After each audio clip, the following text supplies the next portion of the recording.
안녕하세요. 오늘도 사연튜브를 찾아주셔서 감사합니다. 오늘의 사연 시작하겠습니다. 안녕하세요. 요즘처럼 추운 날 다들 어떻게 보내고 계신가요? 저는 올해로 30 후반에 접어든 여자입니다. 얼마 전부터 정말 지옥에서 벗어나 새로운 인생을 살고 있는데요. 결혼 생활 동안 정말 충격적인 일을 겪으며 사람은 역시 보이는 게 다가 아니라는 걸 깨닫고 이혼을 하고 혼자서 지내고 있답니다. 제가 어쩌다 이런 길을 택하게 됐는지 여러분께 한번 말씀드려 보도록 하겠습니다. 제 사연을 들으시며 많은 분들이 분노하고 화를 내실 것 같네요. 저는 분식집을 운영하는 엄마와 단둘이 유년 시절과 학창 시절을 보냈습니다. 아빠는 제가 유치원 다닐 때 사고로 그만 먼저 하늘나라로 가셨거든요. 과부가 된 엄마는 다른 남자와 재혼을 안 하시고 오로지 저만 바라보시며 희생을 하셨습니다.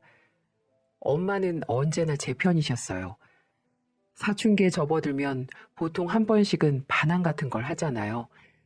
저도 여느 아이들처럼 예민한 시기가 있었는데 그때도 엄마는 싫은 소리 한 번 하지 않으시고 저를 안아주셨습니다. 한 번은 학교에서 시험을 봤던 날이었는데 그날 제가 시험을 망치고야 말았어요. 항상 반에서 나름 3등 안에는 들었는데 딱 봐도 이번에는 10등 밑으로 떨어질 것만 같은 불길한 마음이 들더라고요. 그래서 그날은 집에 가자마자 침대에 누워 이불을 둘러쓰고 속상해서 울고 있었는데 엄마가 제 방문을 두드리더니 저를 찾으시더라고요.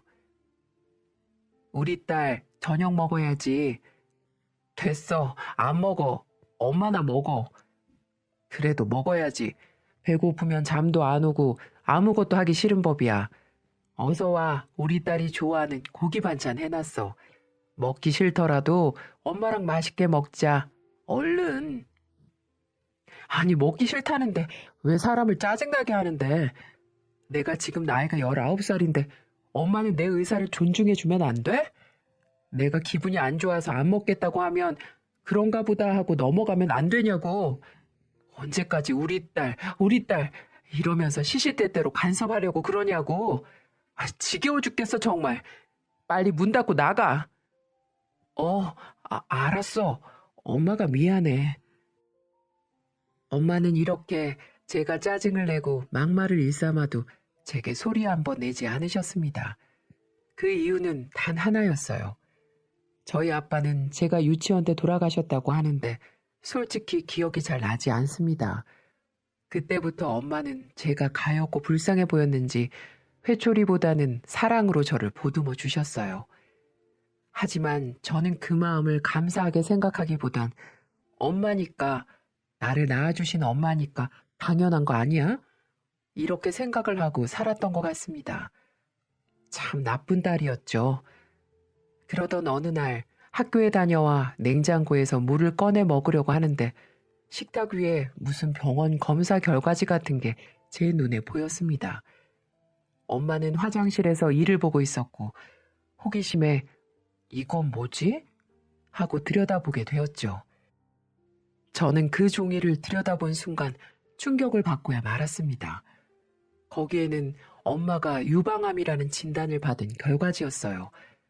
항상 제 보호자가 되어 저만 바라보며 사시는 엄마가 암이라는 소식을 듣고 먹고 있던 컵을 바닥에 떨어뜨리고 말았습니다. 그 소리를 듣고 놀래서 들어온 엄마는 제가 그 종이를 들고 있자 눈치를 채셨는지 아무 말도 안 하시고 먼저 저를 안아주셨습니다. 걱정 마. 엄마는 이겨낼 거야. 엄마 아무렇지도 않아. 이렇게 오히려 저를 안심시켜 주시던 분이셨어요. 그때부터 갑작스럽게 유방암이라는 진단을 받은 엄마는 제가 지금껏 알았던 엄마와는 달리 너무 힘들어하는 모습이셨어요. 날이 갈수록 얼굴색은 안 좋아지셨고 점점 말라가셨습니다. 그때 처음으로 무섭다는 생각이 들기 시작했고 정말 잘못되기라도 할까봐 하루라도 눈물을 흘리지 않는 날이 없었던 것 같아요. 이 세상에서 가장 사랑하는 사람이 이 세상을 떠날 것 같은 불안감이 들었기 때문이었죠. 그런 모습을 본 엄마는 오히려 저를 더 안심시켜 주었습니다. 괜찮아, 괜찮어. 요즘 유방암은 암도 아니야. 아마 약이 독해서 그럴 거야. 수술도 잘 끝났으니까 너무 걱정 안 해도 돼. 이 엄마는 우리 딸 놔두고 안 죽어. 그러니 유난 떨지 말고 가서 공부해. 이제 수능도 얼마 안 남았잖아. 무슨 소리야. 내가 인터넷 검색해보니까 유방암도 잘못하면 죽는 사람들 수없이 많다고 하던데. 근데 내가 어떻게 걱정을 안 하겠어. 그건 운이 안 좋은 거고 이 엄마는 쉽게 안 죽어. 그 대신 엄마 스트레스 받게 하면 안 돼. 그러면 암이 더 악화될 수 있다고 하니까 엄마 스트레스 받게 하지 마, 우리 딸. 그러니 엄마랑 약속 하나 하자. 엄마도 꼭 이 병 나을 거니까 우리 딸도 엄마 그만 신경 쓰고 공부 열심히 해서 수능 잘 보겠다고. 만약 그래만 준다면 엄마는 이 지독한 암이 싹 없어질 것 같아. 엄마 말 무슨 말인지 알지? 엄마는 본인도 힘이 들면서 저를 더 생각해 주셨습니다. 그래서 저는 제가 할 수 있는 건 오로지 엄마의 바람뿐이라는 걸 알고 열심히 수능 준비를 했습니다. 엄마가 머리카락이 빠지고 힘겨워하실 때도 저는 독하게 공부에 매진했어요. 그런 덕분에 저는 제가 원하는 학교에 들어갈 수가 있었습니다. 누구보다 기뻐하신 분은 엄마셨고 거짓말 같게도 엄마의 병은 점점 좋아지셨어요. 엄마는 그 힘들다는 치료 과정을 다 이겨내시고 다시 건강한 제 엄마로 돌아와 주셨습니다. 그 과정을 거치면서 우리 모녀 사이는 더욱더욱 돈독해졌어요. 그래서 그날 이후부터는 여행도 같이 다니고 맛있는 음식도 같이 먹으러 다니기도 했고요. 보통 20대 때는 남자친구와 그런 식으로 데이트를 해야 하는데 저는 제 옆에 엄마가 있었기에 남자가 필요하다는 생각을 하지 않았습니다. 딸, 이제 엄마 좀 놔주고 남자 좀 만나. 이러다 노처녀 돼서 늙을 때까지 엄마 괴롭히는 거 아니야? 에이, 엄마 무슨 소리야. 다 때가 되면 갈 거니까 걱정 마세요. 그리고 나 인기 많아. 학교에서도 나한테 대시한 사람이 얼마나 많은데. 근데 하나같이 마음에 안 들어서 축구공처럼 뻥 차버렸어. 나 잘했지. 아이고, 못 산다 내가 못 살아 정말. 이렇게 말을 하며 장난도 치곤 했었는데 지금은 그런 엄마가 이 세상에 존재하지 않네요. 아무튼 그렇게 대학교를 졸업하고 회사에 취직을 하게 됐습니다. 거기에서 남편을 처음 만나게 되었어요. 제 인생의 첫 남자이자 첫 남편이었죠. 저는 회사에서 비서 일을 하고 있었고 남편은 그때 옆 부서에 새로 이직한 팀장이었습니다. 회사 워크숍에서 우연히 둘이 바다 산책을 하게 되었는데 그때 처음으로 남편이 제게 고백을 하더군요. 평소에 눈여겨봤다면서 말이죠. 좀 당황스러웠어요. 회사에서도 몇 번 마주치지도 않고 말도 한 번도 해본 적 없는 사람이 갑자기 고백이라뇨. 하지만 저도 싫지는 않았습니다. 회사 내에서도 책임감이 있다고 평판이 좋은 사람이었고 수줍게 제게 말하는 그 모습을 보고 그때는 참 순수하다는 생각도 들었던 것 같아요. 그렇게 몇 번의 만남을 갖고 결국 못 이기는 척 저는 고백을 받아주었습니다. 그런데 연애를 할수록 이상한 점이 있었어요. 회사에서 받는 월급에 비해 너무 씀씀이가 컸다는 거였습니다. 타고 다니는 차도 벤츠였고 정장도 고급 정장에 시계도 1,000만 원이 넘어가는 시계도 차고 다니기도 했고요. 그래서 부모님이 뭘 하시는지 물어보니 아버지는 건물 관리하시고 어머니는 부동산을 운영한다고 했습니다. 딱 보니 좋은 부모님을 만나 복의 겨운 생활을 하는 듯 보였죠. 매달 대출금을 갚을 걱정하며 사는 저희 집과는 비교가 되더군요. 그리고 무엇보다 결혼할 사람은 경제적인 차이가 많이 나면 안 좋다는 말을 많이 들었기 때문에 괜시리 걱정이 되기도 했습니다. 하지만 남편은 씀씀이가 컸을 뿐이지 제게는 한없이 다정한 사람이었기 때문에 우리는 2년의 시간을 함께했고 그렇게 우리는 결혼이라는 긴 여정에 함께 발을 들이게 되었죠. 결혼이 결정되고 나니 이제는 양가 부모님께 허락을 받아야만 했습니다. 그런데 처음 만나게 된 시어머니의 인상은 썩 좋지가 않았어요. 평범한 집안이란 이유로 저를 탐탁지 않게 보시는 게 느껴졌거든요. 저를 처음 보자마자 무슨 사람을 신문하는 것처럼 얘기를 하시더군요. 그래, 니네 아버님은 일찍 돌아가셨다고? 어머님이 혼자 고생 꽤나 하셨겠구나. 그래, 어머님은 뭐 하시니? 네, 어머님은 동네에서 작은 분식집 하고 계세요. 어머, 분식집? 그 김밥이랑 라면 파는 데 아니야? 그거 팔아서 몇 푼이나 남는다고. 네, 맞아요. 분식집 하시면서 저 대학까지 보내주신 훌륭한 분이세요. 누구보다 제게 소중한 분이시고요. 저는 은근히 저희 엄마를 깔보는 예비 시어머니에게 저희 엄마에게 그런 식으로 말하지 말라는 말투로 최대한 기분 나쁘지 않게 말을 했습니다. 그래, 그건 됐고, 너 혹시 빚은 있니? 대출금 같은 거 말이야. 요즘 학자금 대출이니 캐피탈 대출이니 이런 거 빌리고 시집 와서 시댁에 돈 갚아달라고 하는 며느리들 많다고 하더라고. 난 그런 개념 없는 며느리는 드릴 생각이 없다. 그래서 그런데 말해봐. 있어, 없어? 그렇게 말을 하며 제가 대답을 하기를 원하시더군요. 기분이 좋지 않았습니다. 아니, 나빴습니다. 돈이 좀 있다고 해서 이렇게 무시하는 말투로 예비 며느리를 대하는 모습을 보니 참으로 어이가 없었어요. 제가 표정이 확 나빠지자 시아버지라는 분이 나서주시더군요. 아니, 당신은 인사드리러 온 애한테 왜 그러는 거야? 내가 오기 전부터 그런 말 하지 말고 잘해주라고 했잖아.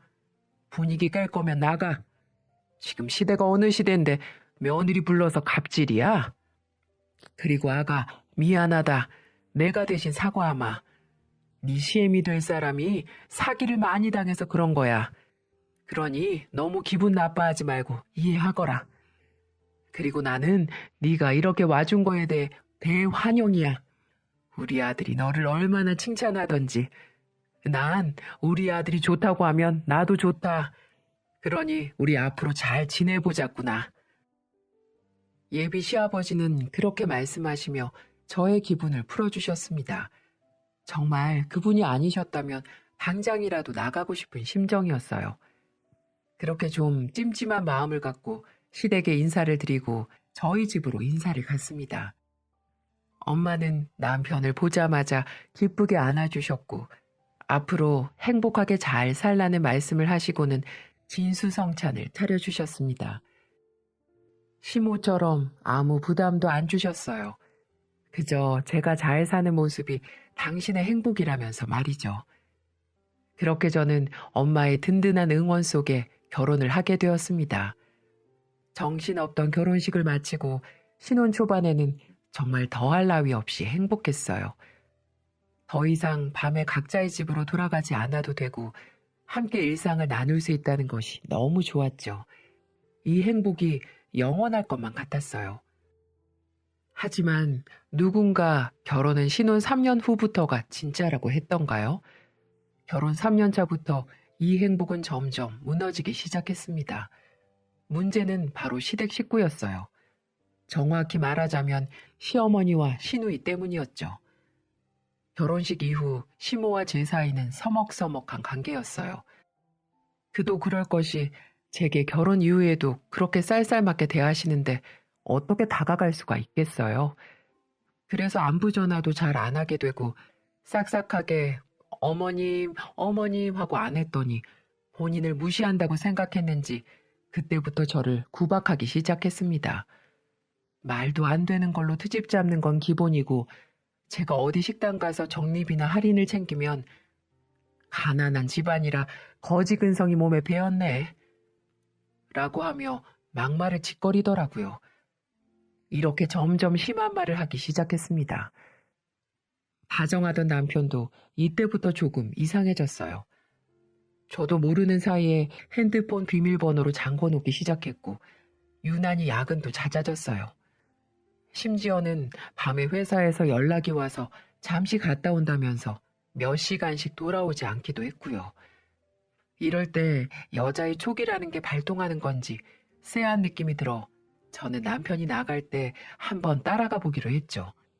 아니나 다를까 남편은 차를 몰고 밤거리로 들어가더니 어디에서 친구를 만나서 같이 어떤 유흥업소로 들어가더라고요. 한두 번 와본 것 같지가 않았어요. 그래서 그 모습을 사진 찍기 시작했습니다. 나중에 이 사람은 그런 적 없다고 딴소리 할 게 뻔했거든요. 그리고 뒤따라가서 들어가려고 했더니 문이 잠겨져 있는 게 아니겠어요? 시국이 시국인지라 야간 영업시간이 10시에 끝나니 그 이후에는 불법으로 문을 닫고 단골 손님 위주로 운영하는 유흥업소로 보였습니다. 그래서 저는 어쩔 수 없이 집으로 돌아와 기다리기로 했어요. 그렇게 시간이 흐르고 새벽 2시가 되어서야 술에 취해서 어슬렁어슬렁 들어오더군요. 그 모습이 얼마나 보기 싫고 못 봐주겠던지 저는 인사불성인 남편을 잡고 따지기 시작했습니다. 이제야 기어들어와? 다 봤어. 유흥업소에서 뭐 했어? 업소년이랑 자고 왔지? 저는 찍은 사진을 눈앞에 갖다 대며 소리쳤어요. 그러니 남편은 잠시 당황하더니 금세 표정을 싹 바꾸면서